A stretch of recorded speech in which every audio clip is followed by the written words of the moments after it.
Praise the Lord. हम सबको और एक बार प्रभु के वचन पढ़ने के लिए आने के लिए प्रभु ने हमें कृपा किया। ध्यानपूर्वक हम अपनी पढ़ाई कंटिन्यू करेंगे। पिछले दिनों में 1 से 5 अध्याय तक हम लोग देख चुके थे। आगे हम लोग आज 6वां अध्याय से शुरू करने वाला है। 6वां अध्याय में स्वर्ग में उठा लिया गया यूहन्ना 2 चीज देख रहे हैं। पहले स्वर्ग में एक आराधना का माहौल देखा 4 अध्याय में, वध क्या हुआ, मेमना, 7 आत्माएं, इस तरह की बातें देखा। बाद में वो किताब आ रहे हैं जो ऊपर अंदर और बाहर मोहरों से 7 मोहरों से बांधा हुआ एक किताब, वो खोलने के लिए कोई ने करके रोने वाले के सामने यहूदा का सिर आ रहा है और खोलने का तैयारी हो रहा है। यही हम लोग 4 और 5 अध्याय में देखा हुआ बातें।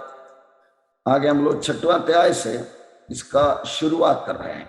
भूतकाल की ये वातावरण को हम पार कर दिया। इधर ये दानियल का 70वां सप्ताह का ये एरिया में प्रवेश कर रहे हैं। इधर पहले 7 तुरहियों को, पहले 7 मुहरों को खोलने वाला है।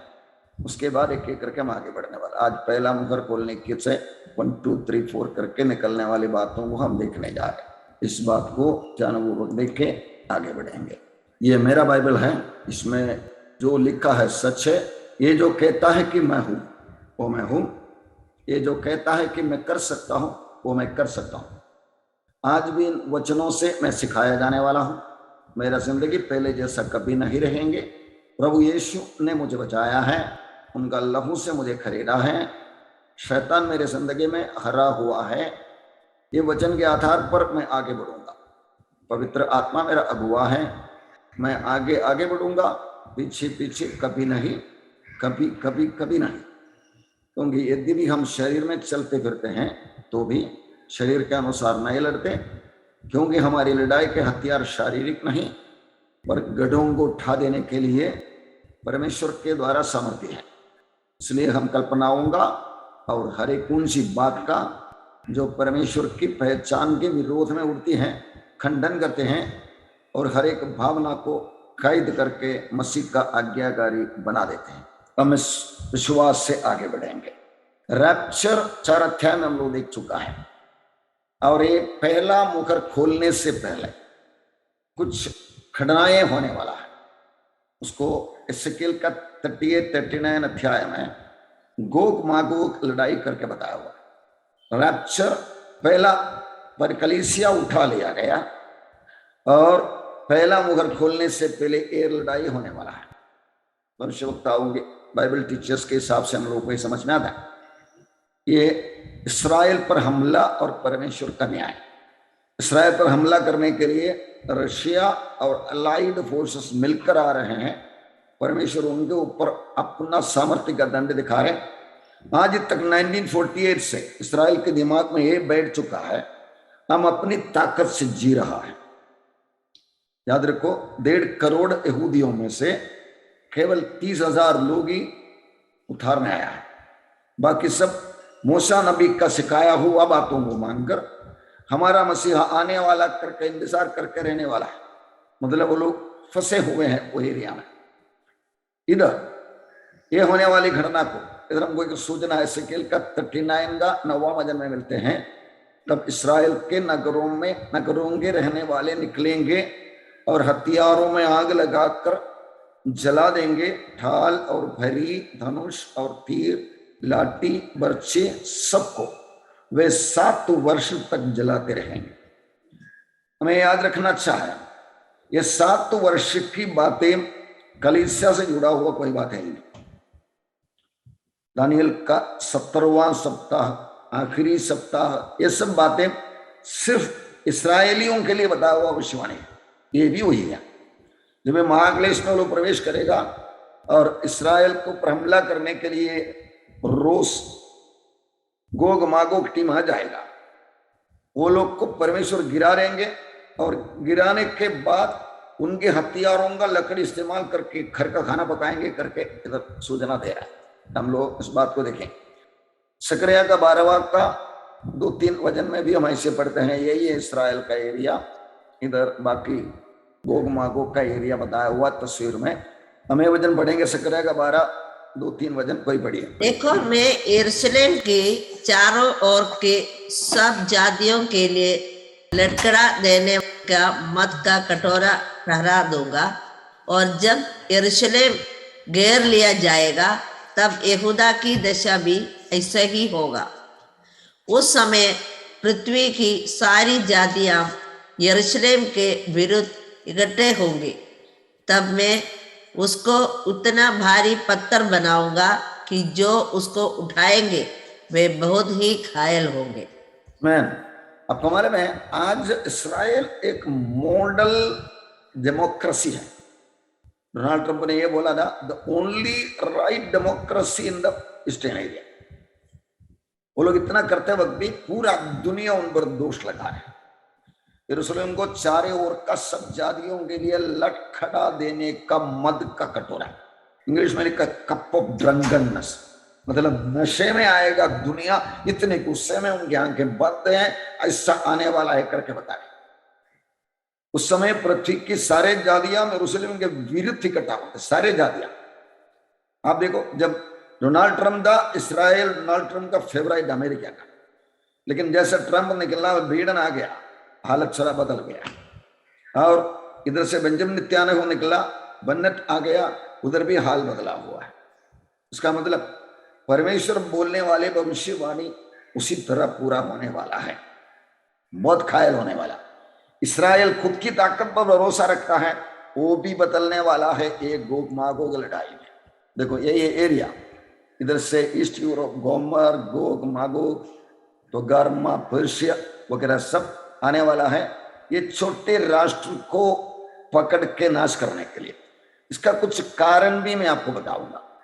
ये देखो, ये इतने एरिया में इतने मुस्लिम राष्ट्र हैं, एक छोटा सा यहूदी राष्ट्र, दुनिया का एकमात्र यहूदी राज्य इसराइल, इतना छोटा है। इधर ये सीरिया में रशिया का काफी आर्मी सेटल है, सऊदी अरेबिया को, ईरान को, टर्की को, ये इसराइल के ऊपर बहुत नजर है।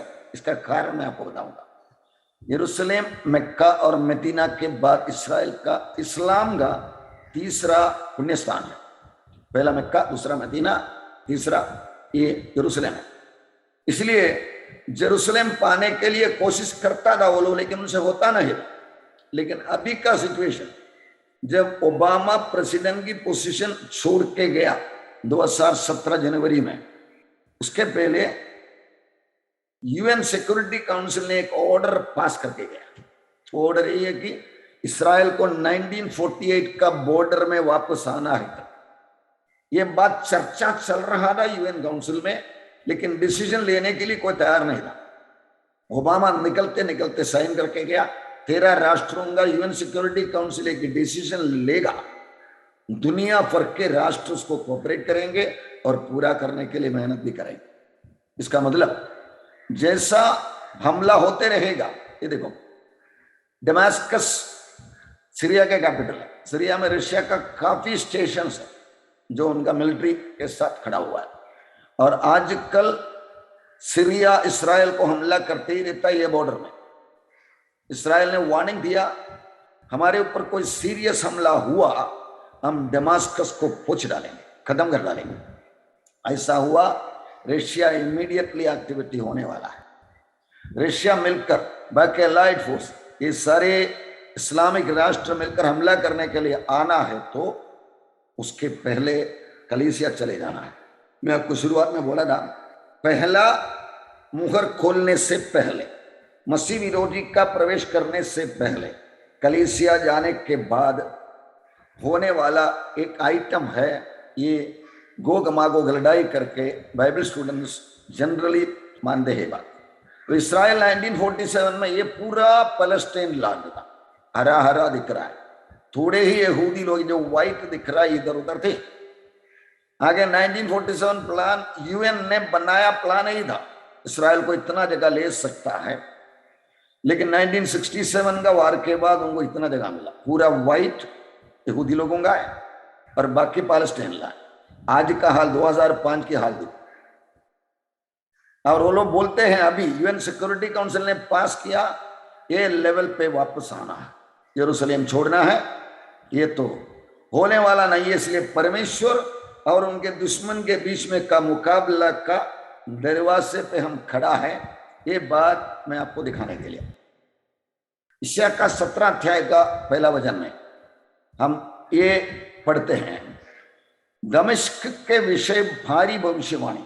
देखो, दमिश्क नगर ना रहेगा, वो खंडहर ही खंडहर हो जाएगा। आज दमिश्कस सीरिया का कैपिटल है, ये सीरिया का कैपिटल है दमिश्कस। वो दमिश्कस खंडहर बनेगा करके परमेश्वर ने यशायाह नबी के द्वारा कितने साल पहले बोल के रखा है, 710 बीसी में बोल के रखा। प्रियो, परमेश्वर का वचन हमारे हाथ मिलकर ध्यानपूर्वक देखने वाला हम आशीषित। इसराइल दूसरी रात भी सीरिया को ऊपर बॉम्बिंग किया, क्योंकि वो लोग हमला करते रहते हैं। फाइनली वो लोग इधर कुछ ज्यादा हमला करेगा इसराइल के ऊपर। इसराइल बोला है हम लोग दमिश्कस को खत्म कर डालेंगे, तब यशायाह 17:1 भी पूरा हो जाएंगे।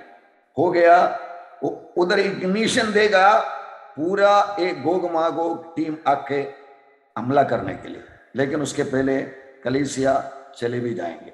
ये बात हम कान तक पहुंचा करके याद दिला रहा है। आइए हम अपने 6वां अध्याय का पढ़ाई में आगे बढ़ेंगे। ये अध्यायों में आगे आने वाला अध्याय में हम लोग ये देखने वाले 6 मुहर खोलने वाला, 6 + 1 7, उसके बाद 7 तुरहियां भुगने वाले हैं, उसके बाद 7 कटोरा उमड़ने वाला है। ये है 6 से 18 अध्यायों का मुख्य विषय, 7 सील, ट्रम्पेट्स एंड बाउल्स। इसी तरह हम लोग ये पहला बाधाओं के एरिया में प्रवेश कर रहा है दानियल का 70वां सप्ताह का। आने वाला महाक्लेश दानियल का 70वां सप्ताह, याकूब का संकट का समय, ऐसे नामों में बुलाया गया ये जमाना। उसके बारे में कुछ सूचनाएं मैं आपके सामने दिखाना चाहता हूं। एसेकिएल का 5 का 9 में हम ऐसे पढ़ते हैं, कोई पढ़िए। तेरे सब बिगड़े कामों के कारण मैं तेरे बीच ऐसा करूंगा जैसा अब तक ना किया है और ना भविष्य में फिर करूंगा। आज तक दुनिया में नहीं हुआ एक घटना इन दिनों में होने वाला के बारे में काफी बातें बताया, वो उसको दिखाने के लिए मैंने आया। महाक्लेश प्रकाशित वाक्य में लिखे रखा है, दानियल का 70वां सप्ताह दानियल के किताब में लिखे रखा है, याकूब का संकट का समय यिर्मयाह यशायाह बोला है। इस तरह की घटना के बारे में बाइबल क्या बताते हैं, यही हम लोग देखने वाला। यिर्मयाह का 30 का 7 पढ़ेंगे। हाय हाय, वह दिन क्या ही भारी होगा, उसके समान और कोई दिन नहीं। वह याकूब के संकट का समय होगा, परंतु वह उससे भी छुड़ाया जाएगा। इस्राएल को छुड़ाने वाला मसीहा परमेश्वर आज उनका संग भी दिखा रहा है, लेकिन इस्राएल को समझ में नहीं पाया। 1.5 करोड़ में से 30,000 मामूली है नंबर, प्रभु यीशु को मान दे, नया नियम को मान दे, लेकिन उनको लाइन पे ला रहा है। इसके लिए याकूब का संकट का समय, त्योहारों की परंपरा में उनका रिपेंडेंस त्योहार, मन फिराव का त्योहार में आ रहे हैं, इसके लिए आ रहा है। दानियल का 9:27 हम लोग पढ़ चुके हैं। वो प्रधान 1 सप्ताह के लिए बहुतों के संग दृढ़ वाजा बांधेगा, परंतु आधे ही सप्ताह के बीतने पर वो मेल बलि और अन्य बलि को बंद करेगा और कंगूरे पर उजाड़ने वाले घृणित वस्तुएं दिखाई देंगी और निश्चय ही चनी हुई बात के समाप्त होने तक परमेश्वर का क्रोध उछाड़ने वाले पर पड़ा रहेगा। ये बात हम लोग पढ़ चुके हैं, देख चुके हैं। 1 सप्ताह, आधे सप्ताह में होने वाला घटना, परमेश्वर का क्रोध उजाड़ने वाले पर डालने वाला ये जमाना। ये जमाने के बारे में इस तरह काफी बातों को बताया हुआ। ये 7 साल के बारे में बाइबल क्या क्या बताया, ये हम पढ़ रहे हैं। एक एक करके हम लोग सारा पढ़ के आगे बढ़ेंगे। मलाकी का 4 अध्याय का 5वां वचन में ऐसे पढ़ते हैं, पढ़िए। देखो, यहोवा के उस बड़े और भयानक दिन के आने से पहले मैं तुम्हारे पास एलिय्याह नबी को भेजूंगा। मैं 2 भविष्यवक्ता लोग आने वाला है इसराइल को चेतावनी देने के लिए, संभालने के लिए। यहोवा के उस बड़े और भयानक दिन, इसके बारे में बताओ। BC 430 में भविष्यवक्ता मलाकी ने भविष्यवाणी किया हुआ। यीशु मसीह ने उसके बारे में क्या बोला है, मत्ती का 24 का 21। क्योंकि उस समय ऐसा भारी क्लेश होगा जैसा जगत के आरंभ से ना अब तक हुआ और ना कभी होगा। मैं आज 2021 तक के हुआ ही नहीं। मैं आगे आपको दिखाऊंगा आपका कोरोना वायरस वगैरह, वर्ल्ड वॉर वगैरह सब क्या किया था। उससे अति भयानक क्लेश का एंट्रेंस है कलीसिया जाना और पहला मुहर खोल के शुरू होने वाला। रेवलेशन का 6 का 16-17 में ऐसे लिख के रखा, जो सिंहासन पर बैठा है और मेमने का खोब उससे छिपा ले। सिंहासन में बैठा हुआ उनके और मेमने का प्रकोप, ऐसा लिख के रखा। 17 वजह में ऐसे पढ़ते हैं, क्योंकि उनके प्रकोप कब भयानक दिन आ पहुंचा है, अब कौन ठहर सकता है। बार बार रिपीट किया है प्रकाशित वाक्य में। इसलिए ये बातों को तुच्छ मत जानिए। आज तक दुनिया में आया नहीं। मैं आगे आके 14 मुहर खोलने के टाइम, पीला घोड़ा आने के टाइम अपना कोरोना को सारा तुलना करके आपको दिखाएंगे। महाक्लेश, मनुष्य की भावना की बाहर की बातें आने वाला, और उसमें प्रवेश न करने के लिए कलीसिया को, उसमें प्रवेश करके जाने वाला अविश्वासियों का बचने का रास्ता बताने के लिए भी हमें आज उपदेश प्रभु दे रहा है। रेवलेशन 7 का 14 में ऐसे पढ़ते हैं, मैं उससे कहा, ये स्वामी तू ही जानता है। उसने मुझसे कहा, ये है वे जो उस महाक्लेश में से निकल कर आए हैं। उन्होंने अपने अपने वस्त्र मेमने के लहू से थोककर स्वेद किए हैं।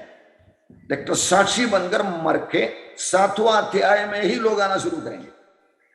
आज का कोविड-19 का रिजल्टेंट रिएक्शन सिचुएशन जो आया है, हमें वैक्सीनेशन के बिना चलना मुश्किल होने का परिस्थिति खड़ा कर, लोगों, सरकार भी मजबूर हो रहा है, नहीं तो क्या हो जाएगा पता नहीं, चलिए कर ले।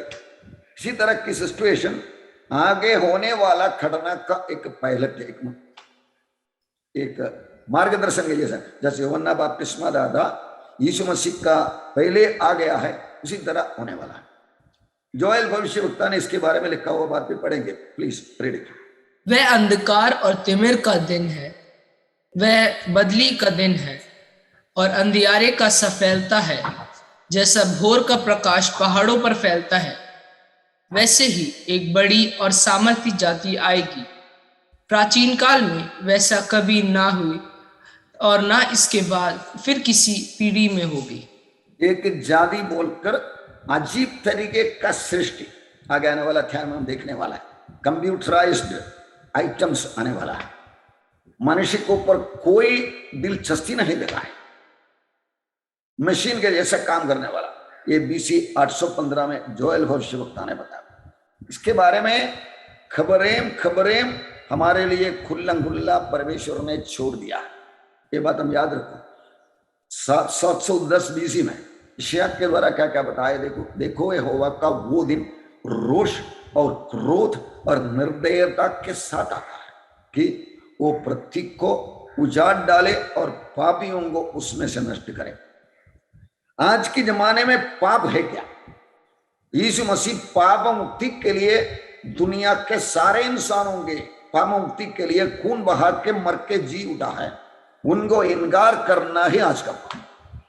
पवित्र आत्मा के बारे में प्रभु यीशु बोला हुआ एक वेद ऐसा है, पवित्र आत्मा आकर वो लोगों को, जाति के लोगों को पाप के बारे में निरुत्तर करेंगे कि वो लोग मुझ पर विश्वास नहीं किया। आज का पाप क्या है? झूठ बोलना, झगड़ा करना, चोरी करना, ये सब पाप है। लेकिन आज का पाप क्या है? ये सब पाप के बदले में परमेश्वर ने एक फ्री दवा ऑफर किया, एक फ्री मेडिसिन ऑफर किया है। उसको इनकार करना ही सबसे बड़ा मालूम है, क्योंकि आकाश के तारागण और बड़े बड़े नक्षत्र अपना प्रकाश न देंगे और सूर्य उदय होते होते अंधेरा हो जाएंगे और चंद्रमा अपना प्रकाश न देंगे। मैं जगत के लोगों को उनकी बुराई के कारण और दुष्टों को उनके अधर्म का दंड दूंगा। मैं अभिमानियों के अभिमान का नाश करूंगा और उपद्रव करने वालों के घमंड को तोड़ूंगा। प्रियो, दुनिया में आज इंसान अपने ही ताकत से, अमेरिका एक राष्ट्र उसका एक उदाहरण है, हम अपना देश संभालेंगे, हमको किसी की जरूरत नहीं करके बोलने वाला राष्ट्र बन गया। उधर ही 2 मकान गिराने के लिए लोगों ने रास्ता बना। इसका मतलब अमेरिकन का अंदर का अमेरिकन प्लेन को इस्तेमाल करके अमेरिकन पब्लिक को मार डालने के लिए वो आतंकवादियों को सिर्फ चाकू ही जरूरत। देखो, परमेश्वर को ऊपर मजाक करने वाला उसका फल खाने वाला ही, परमेश्वर का क्रोध भड़काने वाला है करके निशानियां के द्वारा दिखाते ही रहता है। अभी हम छठवां अध्याय का पहला वचन में प्रवेश करेंगे। पहला वचन पढ़िए। फिर मैंने देखा कि मेमने ने उन 7 मोहरों में से एक को खोला और उन चारों प्राणियों में से एक का गर्जन का सा शब्द सुना, आ। इस तरह जब मुहर खोलता है एक्शन शुरू हो जाता है। स्वर्ग में मुहर खोलता है, दुनिया में एक्शन शुरू हो जाता है। पहला, दूसरा, तीसरा, चौथा, पांचवा करके एक एक मुहर खोलने वाला। 7 मुहरों की बांधा हुआ और पुस्तक का एक एक मुहर खोल रहा है। पढ़ेंगे हम लोग दूसरा वचन। मैंने दृष्टि की और देखो, एक श्वेत घोड़ा है और उसका सवार धनुष लिए हुए है और उसे एक मुकुट दिया गया और वह जय करता हुआ निकला कि और भी जय प्राप्त करे। देखो, मैंने दृष्टि की और देखो श्वेत घोड़ा और उसका सवार धनुष लिए हुए। इसके पास धनुष है, वो बाण भेजने वाला, लेकिन बाण नहीं है, चतुराई से आ रहा है। और उसे एक मुकुट दिया गया। यीशु मसीह के बारे में 19 का 12 में क्या लिखा है देखो, और उसके सिर पर बहुत से राजा मुकुट है। वो कैसा कमाए? खुद की कमाई। ये मुकुट के अंदर है, ये मुकुट दिया गया है। अपने बच्चों को, परमेश्वर का सृष्टि मनुष्य को यीशु मसीह को इनकार करने के द्वारा यहूदियों को और जाति जाति के लोगों को परमेश्वर डिसिप्लिन में लाने के लिए, मैं हूं तुम्हारा खुदा करके दिखाने के लिए परमेश्वर का क्रोध भड़काने वाला एक जमाना है। वो करने के लिए शैतान को परमिशन दे दिया, मुकुट दिया गया। जैसा अय्यूब के जमाने में अय्यूब के बच्चों को संपत्ति को नाश करने के लिए परमेश्वर का परमिशन मिलने के बाद ही शैतान निकलते। ये जमाना शैतान को, उसके एजेंट के 2 लोगों को परमेश्वर ने दिया हुआ, वो जय करता हुआ निकला और जय प्राप्त करे। ये जमाना उनका है। इसलिए आगे का एक वचन में ऐसा उपदेश दे दिया है, बल शक्ति उसके खिलाफ दिखाओ मत, क्योंकि परमेश्वर का दिया हुआ वक्त है। इस तरह समझ कर हम आगे बढ़ेंगे। इसकी शुरुआत की थोड़ा कहानी हम देखेंगे। यूनाइटेड नेशन या यूएन पहले जब बन गया था दूसरी वर्ल्ड वॉर के बाद, तब उसका सिंबल एक सफेद कबूतर था। सच्ची में शांति का एक निशानी है। लेकिन वो लोग वो सफेद घोड़ा बना दिया। ये सफेद घोड़ा बनाने का कारण क्या है पता ही नहीं, उनके दिल में क्या लगा। लेकिन इसमें बाइबल भविष्यवाणी पूरा होता। यूएन का एम्बलम जो सफेद कबूतर था, क्यों बदला सफेद घोड़ा के लिए? क्योंकि सफेद घोड़ा जो आने वाला है वो करके बाइबल के अंदर लिखे रखा, वन वर्ल्ड गवर्नमेंट का एक सिस्टम, एक विश्व सरकार। इसके बारे में दुनिया भर के चर्चा हो रहा है। पार्लियामेंट में अपना प्राइम मिनिस्टर साहब नरेंद्र मोदी ने इसके बारे में ओपनली बताया। एक सरकार आ रहा है, सेकंड वर्ल्ड वॉर के बाद शुरू हुआ, आज तो आना है, कब आएंगे, कौन चलाएंगे, वक्त बताएंगे। अपना नरेंद्र मोदी साहब पार्लियामेंट में सबके सामने बोला। देखो, यीशु मसीह ने ये आने वाला मसीह विरोधी के बारे में जो बोला है, यूहन्ना की 5वां अध्याय के 43वां वचन में पढ़ते हैं, मैं अपने पिता के नाम से आया हूं और तुम मुझे ग्रहण नहीं करते।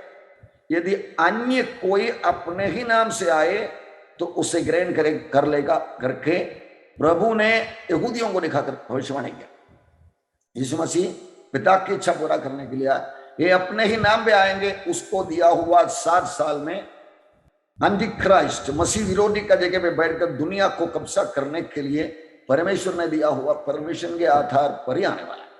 दानियल भविष्यवक्ता ने उसके बारे में कुछ सूचना ये दिया है, उसकी चतुराई के कारण उसका छल सफल होगा और वो मन में भूल कर निडर रहते हुए बहुत लोगों का नाश करेगा। वो सब हकीम के विरुद्ध भी खड़ा होगा, परंतु अंध को वो किसी के हाथ से बिना मार खाए टूट जाएगा।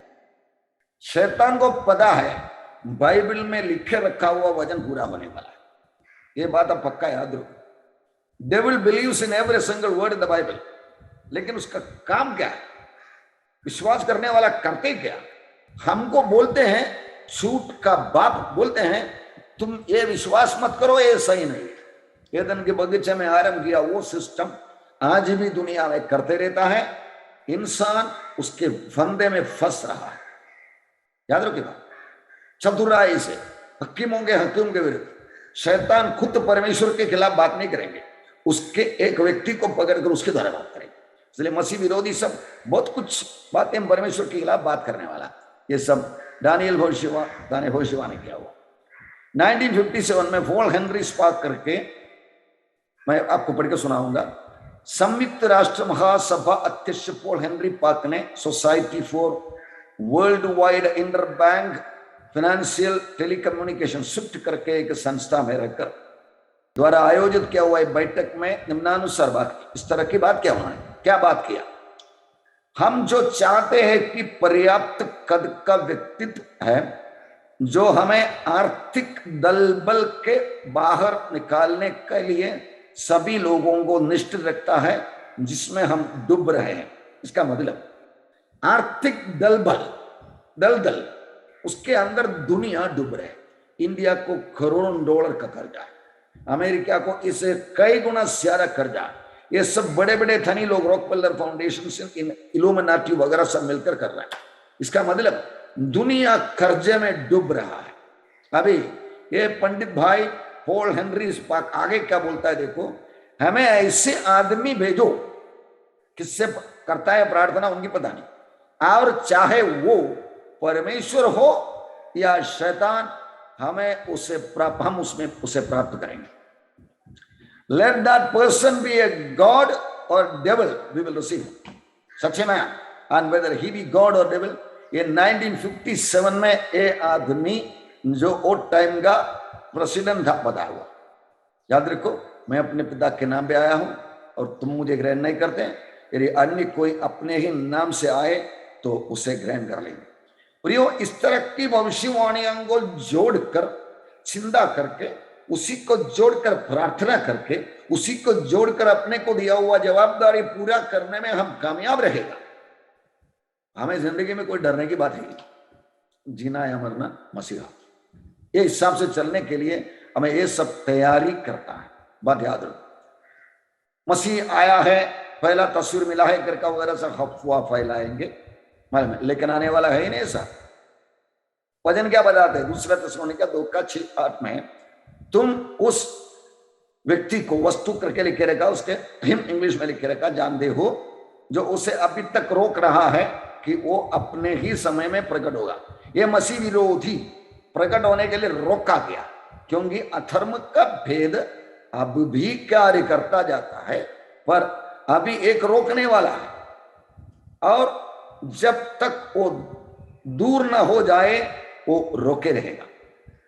तब वो अधर्मी प्रकट होगा, जिससे प्रभु यीशु अपने मुंह की भूख से मार डालेगा और अपने आगमन के तेज से भस्म कर डालेंगे। रोकने वाला पाप का पुरुष, द मैन ऑफ सिन, प्रकट होने वाला है। उसकी काफी निशानियां मैंने आपको दिखाया था। 19 से ज्यादा लोग आज तक मैं हूं दोबारा आने वाला यीशु करके बोलने वाला दुनिया में जिंदा है, कार्य करते रहता है। लाखों लोग उनके चेले बनकर काम करते रहता है।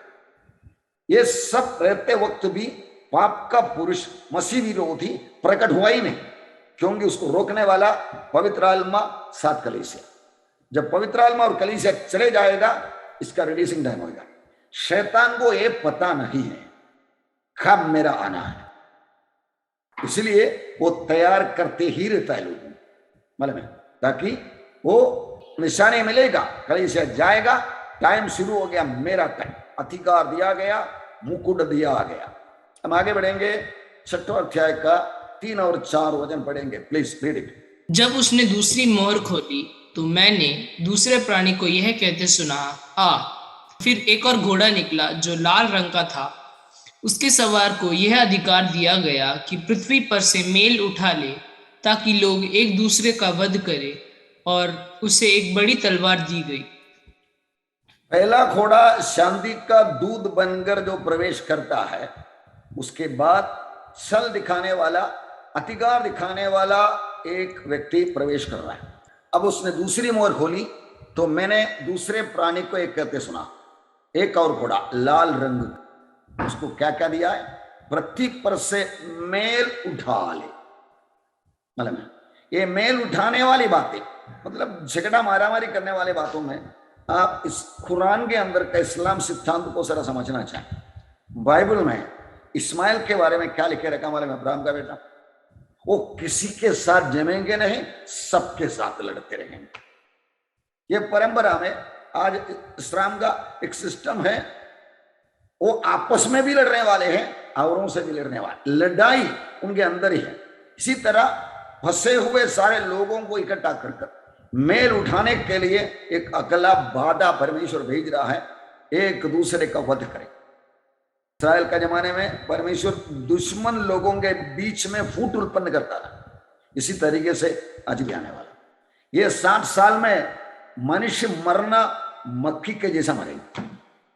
मतलब जैसे चिड़िया मर के गिरता है, समुद्र में मछली मर के गिरता, उस तरह मरते ही रहेंगे, क्योंकि परमेश्वर का क्रोध प्रकट होने वाला। इसकी निशानी में हम लोग कुछ बातें देखेंगे।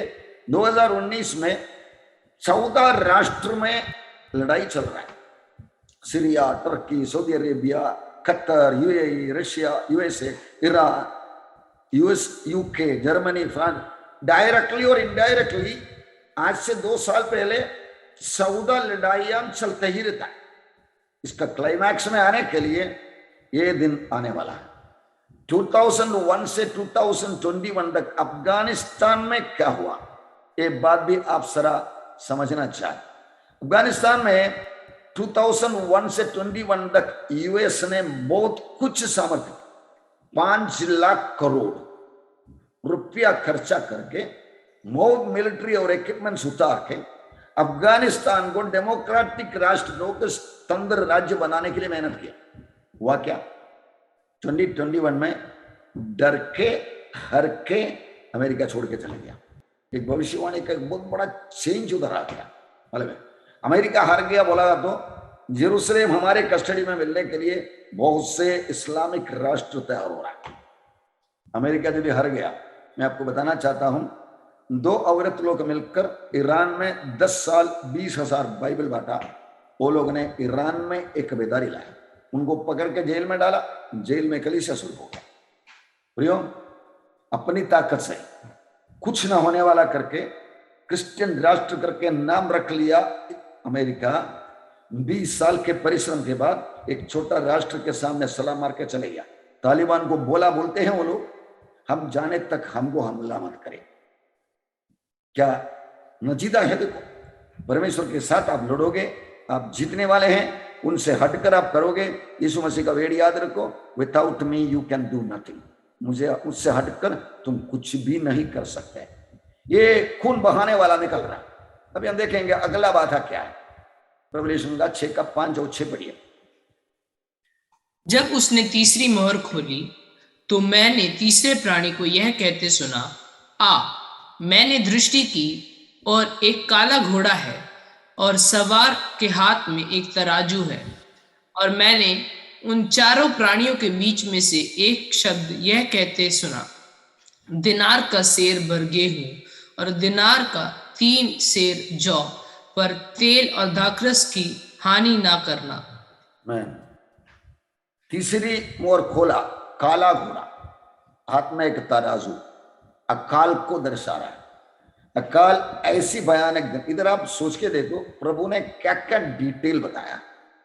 ये जो आज बिलो पॉवर्टी लाइन 8-9 करोड़ तक लोग दुनिया में है, 2020 का हिसाब, ये इतना अकाल आ जाएगा, 3 किलो बार्ली या 1 किलो गेहूं, 1 दिन का काम का प्रतिफल मिलने वाला। मजदूरी का रेट देखो, मतलब आज इंसान का कीमत उतना ही रहेगा। इसी तरह की बुरी हालत। लेकिन उधर क्या लिखा रखा देखो, दिनार का सेर भर गेहूं और दिनार का 3 सेर जौ। इसका मतलब यही है, लो देखा 3 किलो बार्ली, नहीं तो 1 किलो गेहूं, 1 दिन का पगार में किसको भी मिलेगा, उससे ज्यादा है ही नहीं दुनिया में देने के लिए। लेकिन आगे देखो, तेल और दाखरस की हानि न करना। जब गरीब गरीब बन के जा रहा है, अमीर लोग, बहुत बड़े लोग बहुत जमा करके रखा है। ये कोविड-19 में क्या हुआ, अमीर अमीर होते गया, गरीब गरीब होते गया। उनके लिए अवसर भी खुलता है। जैसा ये वैक्सीन का दवा बनाने का, ऑक्सीजन सिलेंडर बनाने का, कितनी बड़े बड़े कंपनियां बड़े हो गई, लेकिन बाकी लोग जो मर रहे थे, मरना मरने दो, गरीब होना गरीब होने दो। जनसंख्या कम करेगा नहीं है तो आज का 700 करोड़ को कम से कम 100 करोड़ नहीं बनाएगा तो जीना मुश्किल करके बोलने वाला दुनिया का बुद्धिमान लोगों का राज्य की जमाना, उसके क्लाइमैक्स में हम आ रहे हैं। याद रखिए बात, इस तरह की ये आज के दिनों का हालत है तो वो दिन का क्या हो जाएगा। आगे बढ़ेंगे, 7 और 8 वचन पढ़ेंगे। जब उसने चौथी मोहर खोली तो मैंने चौथे प्राणी का शब्द यह कहते सुना, आ। मैंने दृष्टि की और देखो एक पीला सा घोड़ा है और उसके सवार का नाम मृत्यु है और अधोलोक उसके पीछे पीछे है, और उन्हें पृथ्वी की 1/4 पर यह अधिकार दिया गया कि तलवार और अकाल और मरी और पृथ्वी के वन पशुओं के द्वारा लोगों को मार डाले। मैं एक बात को आपको समझने के लिए एक अनुकालिक बातें जोड़ के बात करूंगा। 1/4 बोलेगा तो हम लोग ठीक है 1/4, 4 में से 1, इतना ही समझता है ना। आज का दुनिया का पॉपुलेशन 750 करोड़ है, उसमें से हम अंदाजा रखेंगे 10% लोग, 10% लोग, 10% उठा लिए जाएंगे कलीसिया के साथ, पता नहीं, लेकिन हम लोग हिसाब करने के लिए कर रहे हो तो बच गया 72 करोड़ चले गया, बाकी बच गया लोगों का 1/4, 1/4 बोलेगा तो 169 या 170 करोड़ लोग। अभी आप सोचो ये 170 करोड़ कब मर रहा है? 4 बाधाओं में से सफेद घोड़ा, लाल घोड़ा, काला घोड़ा, इसमें नहीं, एक पीला घोड़ा निकलने के तक 170 करोड़ लोग मरने वाला है। अभी आप बताओ कोविड-19 में कितना मरा? सितंबर 21 के हिसाब से 48 लाख मर गए कोविड का नाम है। ये एक ही बात हमें 170 करोड़ लोग मरने वाला है। मैं इसलिए ये बात आपको बता रहा हूं।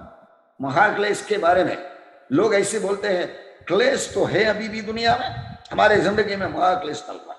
किसी को नरक के बारे में बोलेगा तो लोग ऐसे बोलते हैं, हम तो नरक में जीवन बिता रहा है, अभी भी नरक है। नहीं है। नरक का एक मॉडल दुनिया में पेश करने वाला जमाना है महाक्लेश का जमाना।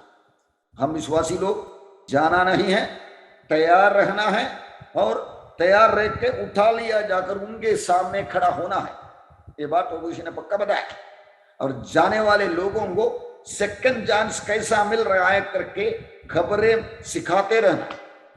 आज हमारी सुसमाचार को इनकार करने वाला काफी लोग, मैं अगला 5वां सील बोलेगा तो दिखाऊंगा, वो दिन शाहिद बन गए, रक्तसाक्षी बनकर आ जाएंगे। इसलिए मैं आपको याद दिलाता हूं प्यार से, अपने घर के लोगों को तोड़ फोड़ के सुसमाचार सुनाओ। मम्मी आप उद्धार पाके आज्ञाओं के अनुसार नहीं चलोगे, मैं प्रभु आएगा इन दिनों में चले जाऊंगा, आप मुझे दोबारा मिलना है तो ये नंबर लेना भी नहीं है, प्रभु यीशु को ग्रहण करना भी है। आज अगर नहीं लिया तो आपका चर्च, आपका कलीसिया पकड़ के बैठा, लेकिन उद्धार हुआ नहीं है तो आप मुझे दोबारा नहीं मिलेंगे करके बोलने का वक्त के दरवाजे पे आना। अपने घर वालों को प्रेरितों की किताब में क्या लिख के रखा? विश्वास करो तू और तेरा घराना उद्धार पाए। जेलर को बोला हुआ बेड़े बोलो उसकी तरफ से, ये तू और तेरा घराना बोलने का कारण यही है, घर के लोगों को खोल खोल कर बता सकते भाई तू इस तरह जाते रहेगा नरक में जाके गिरेगा। ये हम पड़ोसी को बोल नहीं सकते, देशवासियों को बोल नहीं सकते। वो जबरदस्ती का गॉस्पेल लेकर के सरकार भी कानून लेके आ रहा है, मालूम है, बोलने का नहीं है करके। कर्नाटका में ऐसे इशू हुआ था, कोर्ट ने ऑर्डर दिया इशू एक ही मार के करके पब्लिक प्रचार करने का, दैट इज हेट गॉस्पेल, घृणा की सुसमाचार। भैया हमारे घर के अंदर बताना ही बताना है ताकि आने वाला विपत्ति से लोग बच जाए। बोलेगा आज मानेगा भी नहीं, सोचो फिर भी हम निकल जाएंगे तब उनको मालूम पड़ेगा मेरा बेटी ने बोला था, मेरा पप्पा ने बोला था, सोचेंगे और नंबर लेने के लिए उनके सिस्टम में जाने के लिए खुद को संभालेंगे और शहीद बन के स्वर्ग में आ जाएंगे। चले हम आगे बढ़ेंगे। लूका का 13वां अध्याय का 1 से 5 वजन में हम ऐसे पढ़ते हैं। उस समय कुछ लोग आप उनसे उसमें गलीलियों की चर्चा करने लगे, जिनका लहू पिलातुस ने उन्हीं बलिदानों में साथ मिलाया था। ये सुन उसने उनसे उत्तर में ये कहा, क्या तुम समझते हो कि ये गलीली और सब गलीलियों से अधिक पापी थे?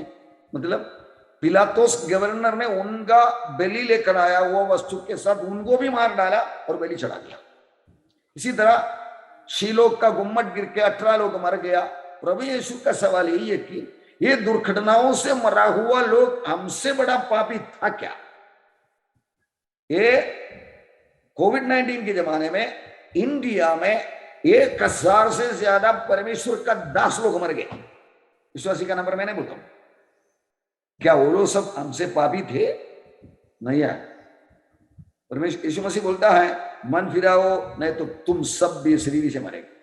प्रभु ने कुछ बातें दिखाने के लिए प्रभु की तरफ से आने वाला एक ट्रेजेडी, एक दुर्घटना जिंदा रहने वालों के लिए एक संदेशा है। सिमेट्री में दफनाने के लिए जाएगा। हम लोग बात करते हैं ना, किससे बात करते? मुर्दे से बात करते नहीं, मुर्दे को दिखाकर जिंदे को बात करते। देख भाई, मेरा तेरा नंबर आने वाला है, तैयार है तू? ये याद दिलाने के लिए वक्त हम इस्तेमाल। याद रखो, प्रभु हमें चेतावनी के पीछे चेतावनी काफी दे चुका है। इन चारों घोड़ों को, सफेद घोड़ा चतुराई से धनुष हाथ में लिया, बाण नहीं है, प्रवेश कर रहा है, एक अप्रूव्ड लीडर करके आ रहा है, लेकिन उसका रंग निकलना शुरू कर देते हैं जब लड़ाई लड़ाई लड़ाई होते रहेंगे, अकाल अकाल होते रहेंगे, मर्डर मर्डर होते रहेंगे। ये घोड़ा को, ये पीला घोड़ा को आप देखिएगा तो अलग अलग आइटम से मार डालने के बाद भी बताया, मालूम है क्या क्या बातों में?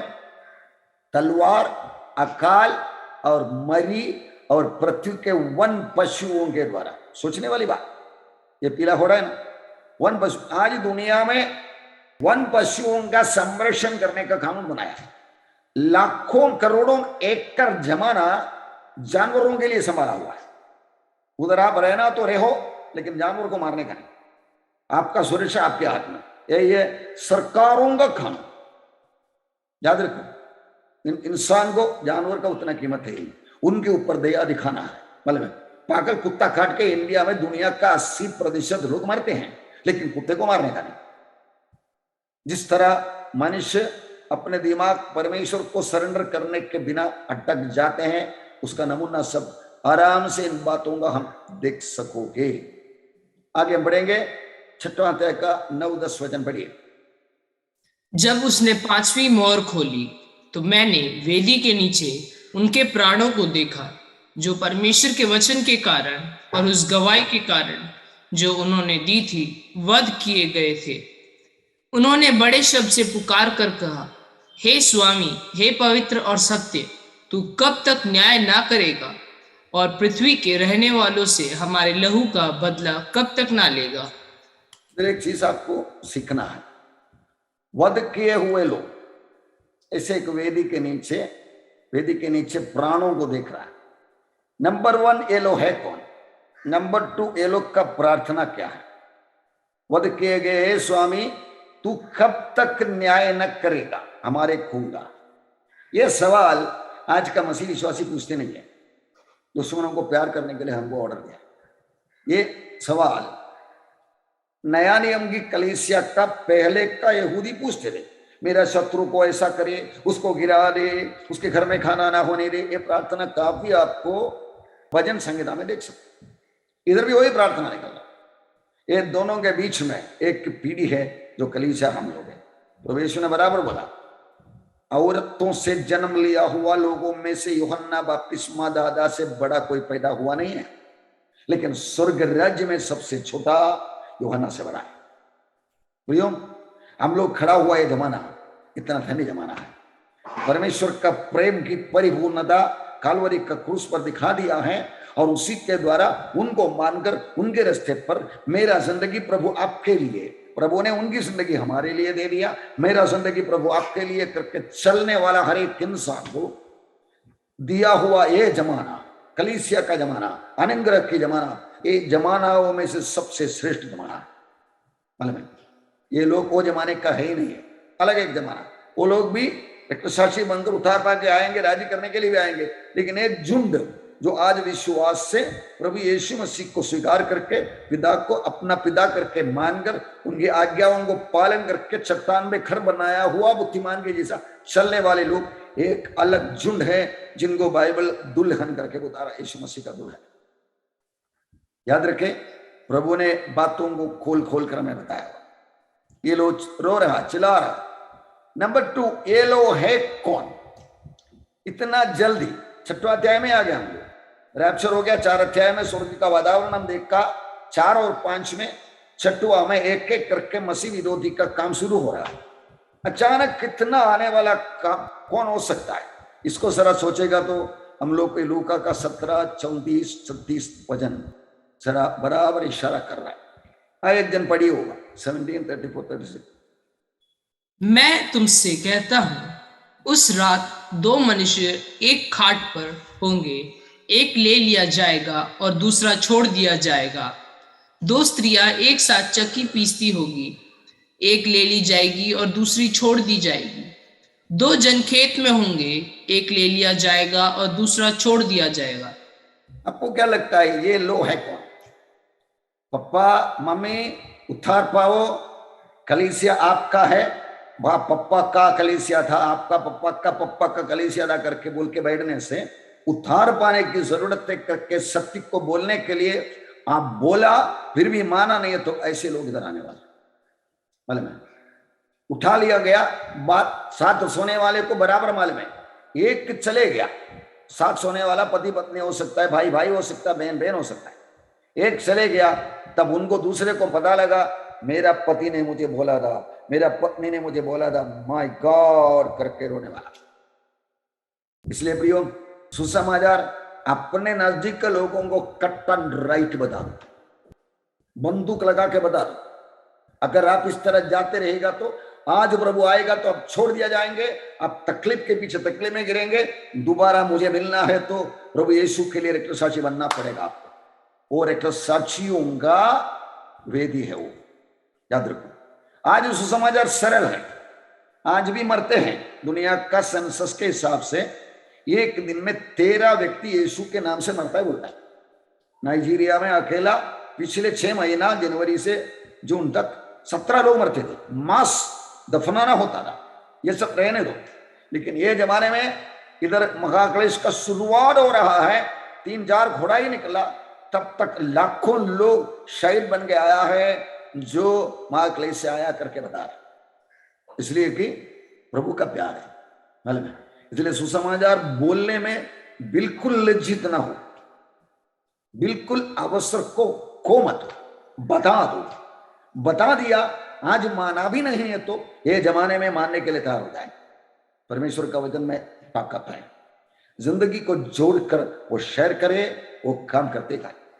परमेश्वर का वचन में इफिसियों का 6वां अध्याय में ऐसे लिखा है, परमेश्वर का वचन पवित्र आत्मा का तलवार। पवित्र आत्मा के हाथ में हमको तलवार देना है तो हम वो वचन को मानना है और वो वचन को बोलना है। मैं इसलिए मानता हूं, मेरे भाई मेरे बहन करके बोल दिया, उनका रिएक्शन कुछ भी होने दो, हमें चिंता करने की जरूरत नहीं है। पवित्र आत्मा के हाथ में वो व्यक्ति के बारे में उद्धार का सुसमाचार का तलवार हम लोग दे दिया है। हम कितने महत्वपूर्ण है, हमारी जिंदगी कितना कीमत से भरा हुआ है, हम कितना ध्यानपूर्वक रहना है, ये बात परमेश्वर दिखा रहा है। आए हम प्रकाशित वाक्य का 11 वचन पढ़ें। उनमें से हर एक को श्वेत वस्त्र दिया गया और उनसे कहा गया कि और थोड़ी देर तक विश्राम करो, जब तक कि तुम्हारे संगी दास और भाई जो तुम्हारे समान वध होने वाले हैं, उनकी भी गिनती पूरी ना हो ले। ये लोग जब भी चिल्ला रहे थे, पुराने नियम का जमाने का जैसा लोग चिल्ला रहे थे, उनको बोल दिया इंतजार करो और मरना, क्योंकि ये इनागुरेशन ही हुआ है। आगे आने वाले जब हम एक 1/4 को देखा, आगे एक 1/3 उसका तुल्य एक अमाउंट आने वाला है। मरते मरते मरते दुनिया में इंसान ही क्या करके देखने के जैसे प्रश्न आ जाए। श्वेत वस्त्र दिया गया, ये श्वेत वस्त्र जो कपड़ा पहना रहा है उन आत्माओं को, उसके बारे में 19 का 8 में लिखे रखा है, उसको शुद्ध और चमकदार महीने मलमल पहनने का अधिकार दिया गया, क्योंकि उस महीन मलमल का अर्थ पवित्र लोगों के धर्म के काम है। यीशु मसीह के लिए जान देने के लिए तैयार हो गया, वो काम का प्रतिफल का कपड़ा पहन रहा है। यीशु मसीह पर विश्वास किया, उद्धार हो गया, जान देने का तैयार हो गया, इसके लिए कपड़ा धार्मिकता, खुद का काम का धार्मिकता का कपड़ा मिलता है। अब बचने वाला है यीशु की धार्मिकता से। उन्होंने हमारे लिए क्या कामों को मानने से, लेकिन हमको जो आवरण मिलने वाला है, जो प्रतिफल मिलने वाला है, जो मुकुट मिलने वाला है, सब अपने कामों के आधार पर। इसलिए इंतजार करो करके बोल के इनको आश्वासन का एक प्रमोशन दे रहा है। 12 वचन पढ़िए। जब उसने छठवीं मोहर खोली तो मैंने देखा कि एक बड़ा भूकंप हुआ और सूर्य कंबल के समान काला और पूरा चंद्रमा लहू के समान हो गया। मैं उन दिनों में ऐसे लड़ाई, सब बॉम्बिंग वगैरह सब हो जाएंगे, दिन रात पहचानने के लायक नहीं होंगे। ऐसी बड़ी दुर्घटनाओं का परंपरा का रिलीजिंग 6वां अध्याय में हो रहा है। चंद्रमा लहू के समान, सूर्य कंबल के समान, तस्वीर से हमको बराबर मालूम पड़ता। 13 वचन पढ़े। आकाश के तारे पृथ्वी पर ऐसे गिर पड़े जैसे बड़ी आंधी से हिलकर अंजीर के पेड़ में से कच्चे फल झड़ते हैं। मैं ये बात हम पढ़ते हैं ना, तब पढ़ा लिखा लोगों के दिल में आने वाला एक विचार है, तारे कैसे धरती में गिरेंगे। यूं जितना ताराओं को आज का साइंस को जानकारी है, वो हर एक तारा धरती से बड़ा है। सो एक तारा के धरती में गिरने का बात नहीं, इसलिए ये सब बात सही नहीं है। इस तरीके की बात मैं आपको इसका खुलासा बताना चाहता हूं। यूहन्ना ने जो देखा वो लिखे रखा, याद रखो। ये तस्वीर आप देख लो। इस photo taken on 17 November 2000 shows A meteor shower. हजारों गिरते रहता है आसमानी मंडल से, इसमें से कुछ आके अपना धरती को भी हमला बनाया, घटा भी बनाया। ये लोगों को हम लोग आज भी रखा हुआ नाम शूटिंग स्टार, जबकि ये स्टार नहीं है, कोई मेटियोर या दूसरा आइटम मैं आपको दिखाऊंगा। एस्टेरॉइड बोलेगा तो टाइनी प्लैनेट्स, मतलब 50 मील, 50 किलोमीटर, 100 किलोमीटर वगैरह सब साइज वाला छोटा मिनी प्लैनेट। और मेटियोस बोलेगा तो बड़ा रो, 500 मीटर, 800 मीटर वगैरह वगैरह सब। इस तरह की आइटम धरती में काफी गिरा है। ये गिरने वाले बातों को यूहन्ना देख रहा है AD 95। AD 95 में यूहन्ना को एस्टेरॉइड करके एक वर्ड पता नहीं, मेटियोर करके एक पता चीज पे पता ही नहीं। यूहन्ना जो देखा लिखे रखा। आप एक चीज याद रखो, हम आज एडवांस टेक्नोलॉजी में आ गया। अब लोग बोलते हैं सुबह सूरज पूर्व में उदय होकर आया। हमको पता है सूरज सुबह उधर से उड़कर आके जाके वेस्ट में जाके समुद्र में डूबता नहीं है, धरती घूम रहा कर। फिर भी हम लोग क्या बोलते हैं, जब सुबह सूरज आ गया तब हम लोग काम से निकला, काम के लिए निकला। हमारा लैंग्वेज वही है। इसका मतलब हकीकत को समझने के बाद भी लोगों को समझाने वाली भाषा में हम बात कर रहे हैं, वही तरीका में इधर भी लेके आ रहे हैं। अभी ये हकीकत में कैसा होता है, योशुआ का 10 का 11 में हम ऐसे पढ़ते हैं, फिर जब इस्राएलियों के सामने से भागकर बेथेरोन को उतराई पर आए, जब अजेका पहुंचने तक यहोवा ने आकाश से बड़े बड़े पत्थर उन पर बरसाए और वे मर गए, और ओलों से मर गए। उनकी गिनती इस्राएलियों की तलवार से मारे हुए से अधिक था। परमेश्वर ये आइटम को भेजते हैं। जज की 5वां अध्याय का 20वां वचन में आकाश की ओर से भी लड़ाई हुई, वरन तारों ने अपने अपने मंडल से सीसरा से लड़ाई की। मतलब इस तरह की आइटम परमेश्वर ने घुमा फिरा के भेजा। निर्गमन की किताब में यह बात खुला लिखे रखा है। परमेश्वर को पता है किधर भेजना है। आज हमारा GPS के द्वारा हम लोग कार्य करते हैं ना, उस तरह परमेश्वर को पक्का पता है इसलिए कितनी आइटम को कौन सी जगह पे डालना। आपको मालूम है सौर मंडल में धरती के बाद मार्स आ रहा है, उसके बाद में जुपिटर आ रहा है, इसके बीच में एस्टेरॉइड बेल्ट करके एक बहुत बड़ा झुंड, लाखों करोड़ों मिनी प्लैनेट्स या बड़ा पत्थर घूमते ही रहता है। इसी तरह इसमें से बीच बीच में कभी गिरा है, ये एस्टेरॉइड बेल्ट के अंदर का पत्थर कभी गिरा है? देखो रशिया में, साइबेरिया में एक गिरा हुआ खड्डा, मालूम है? वो मकान को तोड़कर आया था। वो दिन परमेश्वर ने उसमें से बहुतों को अपने हिसाब से चुन चुन के गिन गिन के डालने वाला। मतलब कौन कितना गिरने वाला है परमेश्वर डिसाइड करेंगे। इसके लिए इस्राएल की कहानी पढ़ के देखना चाहिए। जब इस्राएली लोग रहते थे उधर कोई भी पत्थर ना गिरा, इजिप्ट के लोग रहते थे उधर पत्थर गिराते गया। इन सबको बनाने वाला, चलाने वाला, आज बता के रखा हुआ बातें पड़ेगा तो आज का साइंटिफिक एडवांसमेंट के द्वारा, वैज्ञानिक शास्त्र के द्वारा हमको साफ साफ समझ में आता है। प्रियो, तुमको स्वर्ग राज्य की भेद को समझने के लिए वरदान मिला करके प्रभु यीशु ने कलीसिया को बोला, हम परमेश्वर का, प्रभु यीशु मसीह का एम्बेसडर है, राज्य प्रतिनिधि हैं। हम चुपचाप नहीं रह सकता है, हमें प्रभु का काम करने के लिए जीना है। अगर करेगा नहीं करके आप बोलेगा तो प्रभु को बता दो मुझे उठा ले। One of this has to take. अगर हम इधर है, हम क्वालिफाइड है, प्रभु ने उद्धार में लाया, नया सृष्टि है, पुरानी बातें बीत गई है, इसलिए हम बता सकते हैं यीशु परमेश्वर का पुत्र जिंदा है, मेरे अंदर जीवन दिलाने वाला आत्मा बनकर बैठा हुआ है। मेरे भाई मेरे बहन बच जाओ करके मार खाने के बीच में बोल सकता है। इसके लिए हमें रख लिया इन सब चीजों को। दुनिया पर एक खबर जो उसमें स्लाइड वगैरह दिखाते हैं, साइंस के लोग ही दे रहा है, लेकिन उनको ये व्याख्या करने के लिए होता नहीं है, क्योंकि वो परमेश्वर का वचन के साथ उनको जोड़ते नहीं है। याद रखिए बात, हम बुद्धि का मालिक परमेश्वर का वचन के साथ जोड़कर दुनिया का बुद्धि को तुलना करके देखेगा तो क्या कैसा फिटिंग होता है करके हमको पता लगता है। दुनिया को पता ही नहीं। आज भी परमेश्वर को इंकार करके अपना मनमानी से चलने वाला, ईश्वर है ही नहीं करके बोलने वाला एक बड़ा लिखा झूठ, ईश्वर को खुद के हाथों से बनाकर उसके सामने नमस्कार करने वाला दूसरा पढ़ा लिखा झूठ, इसके बीच में ढूंढने वाला बुद्धिमानी करके बोला हुआ परमेश्वर का वचन वो देखा नहीं, देखा तो माना नहीं। हम कितने धन्य हैं, हम कितने जवाबदार हैं। आग लग गया करके सुना तो फायर फाइटर आग की ओर भागता है। दुनिया कोविड-19 को देखकर कोविड-19 से बचने के लिए भागता है। हमें बचने की कोई चक्कर है नहीं। प्रभु मुझे दिया हुआ जिंदगी तू ही चला ले। ये नहीं कि हम दुनिया के खिलाफ है, नहीं, लेकिन भरोसा हमारा तेरे ऊपर यह करके बोलने वाले सिस्टम में हम चलते रहेगा। ये आने वाला विपत्ति का सब पक्का खबर हमें है।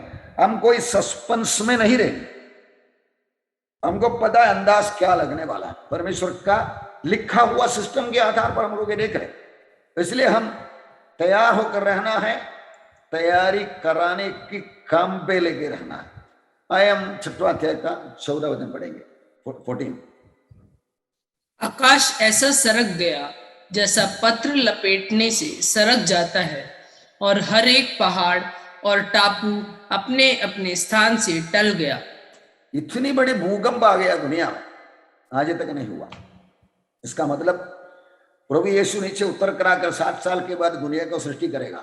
मेरा विश्वास है जैसे एदन की बगीचे के पहले उन्होंने सृष्टि पुनः सृष्टि किया था, वैसा दोबारा बनाएंगे, क्योंकि the earth will be totally scrap, ऐसा बना देंगे। ये इसीलिए मैं याद दिला रहा हूं, ये महाक्लेश करके जमाना आदि भयानक है, भावना की बात, बाहर की बात आज तक हुआ नहीं है, आगे होगा भी नहीं करके प्रभु यीशु ने बोला हुआ बातों को सरा नापने के लिए कोशिश करो, मतलब इसलिए ये सब आने वाला करके प्रभु ने हमें चेतावनी दिया।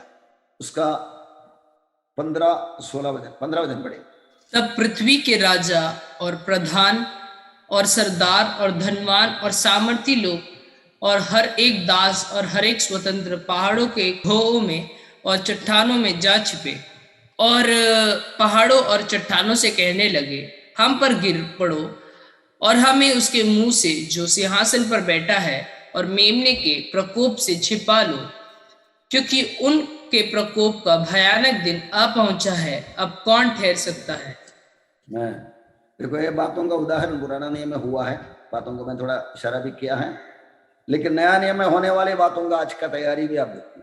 पहाड़ों और कोहों और चट्टानों से बोलेगा छिपा दो, प्रभु का महाकोप का प्रकटीकरण में ऐसे महिमा प्रकट हो जाएंगे, क्रोध का, गुस्से का, और उनके प्रकोप का भयानक दिन आ पहुंचा है, तब कौन बच सकता है। मतलब होशिया नबी की किताब में समरिया मिट जाएगा और इन ऊंचे स्थान से इसराइल का पाप वे नष्ट होंगे, उनकी वेदियां झड़बेरी पेड़ उनकारे उगेंगे, और उस समय लोग पहाड़ों से कहने लगेंगे हमको छिपा लो, और ठीलों से कह कि हम पर गिर पड़े। मतलब यीशु मसीह ने भी बोला था लोग का, मतलब प्रभु यीशु ने एडी 32 में बोला, एडी BC 715 में होशिया नबी ने बोला। वो इन बातों की पूर्णता के लिए आज का तैयारी क्या है? डर रहा है सब पृथ्वी के राजा और प्रधान और सरदार और धनवान और सामर्थी लोग एक दास दूसरे स्वतंत्र पहाड़ों की खोहों में और चट्टानों में जा छिपे। पुराना नियम ऐसे करता था, नया नियम में पहाड़ों और चट्टानों से कहने लगे हमें गिर पड़ो, मुंह से जो बचा लो, प्रभु का दर्शन कर। देखो आज का तैयारी लिखा हुआ वचन के आधार पर डायरेक्टली सोचेगा तो खड्डे होंगे, ऐसे भी बैठने वाले होंगे, लेकिन इस तरह के सेटलमेंट धरती से 3-4 मीटर नीचे ऐसा बहाल बनाकर रहने वाला काफी बड़े बड़े लोग एडवांस्ड कंट्रीज में आज है। अंडरग्राउंड हाउस का मतलब लड़ाई हुआ, बॉम्बिंग हुआ, केमिकल बॉम्बिंग हुआ, तो बचना है करके बनाया हुआ का 2-3 फोटो में आपने दिखाया। मतलब एडवांस साइंस वाले, दुनिया की चीजों पर भरोसा रखने वाले, बाइबल को छोड़कर अपना तैयारी करने वाले बातें AD 95 में यूहन्ना को प्रभु ने दिखा दी। ये मैं बोलता हूं, बाइबल एक हाथ में, अखबार दूसरे हाथ में। अखबार में बाइबल को जोड़ने वाली बातों को हमें देखना, पूरा अखबार हमको पढ़ेगा नहीं। बातें हैं तो ये बाइबल कितना पक्का है, सही है करके समझने के लिए प्रभु हमें बुद्धि दे रहा है। Underground bunkers ready for war time, ये 2-3 मिला तो काफी लोग बना के रखेंगे, क्योंकि सबको डर है। मतलब डर रखने वाला बड़े बड़े लोग सब इसकी तैयारी करके रहता, भविष्यवाणी को पूरा करते आ रहे हैं। आए हम परमेश्वर के चरणों पर अपना सिर को झुकाएंगे। प्रभु ने जो बोल दिया बातें हमारे आंखों के सामने खुल्ला खुल्ला प्रकट हो रहा है। आज का एडवांसमेंट के द्वारा दिल से सोचने वाले को समझने के लायक सारी बातें प्रकट भी हो रहा है। परमेश्वर के चरणों पर अपने आप को समर्पण करेंगे, हम प्रार्थना करेंगे। अब्बा पिता, हम आपका धन्यवाद करते हैं, स्तुति करते हैं। भविष्य का एक एक बात हजारों हजारों साल पहले जानने वाला आप आज प्रभु का काम करने के लिए बुलाया गया, हमको समझाने के लिए कलीसिया को दे दे करके यूहन्ना को बोलकर दे दिया बातें। प्रभु हमारी आंखें खोल दे, सत्य के आधार पर जो काम आज हमें करना है उसके लिए हम लोग अज्ञानी ना रहने दे। मेरे जन अज्ञानता के द्वारा बंधुआई में जाता है करके 2 बार आपने शिकायत की, और बात मेरे और मेरे भाई बहनों के जिंदगी में आज की कलीसिया को पर न आने दे, उन्हें जगा दे, काम पे लगा दे, जीना या मरना मेरा प्रभु यीशु के लिए करके एक समर्पण में पहुंचाए। धन्यवाद परमेश्वर, आपका महान कृपा करुणा के लिए धन्यवाद। हम सबको और एक बार आपके हाथों पर रख लेते हैं। पवित्र आत्मा धन्यवाद करते हैं, आपने हमें सिखाया, समझाया, इसीलिए हम आगे बढ़ने के लिए कृपा भी दे दे। धन्यवाद धन्यवाद। ये प्रार्थना प्रभु यीशु का नाम में करता पिता परमेश्वर, आमीन।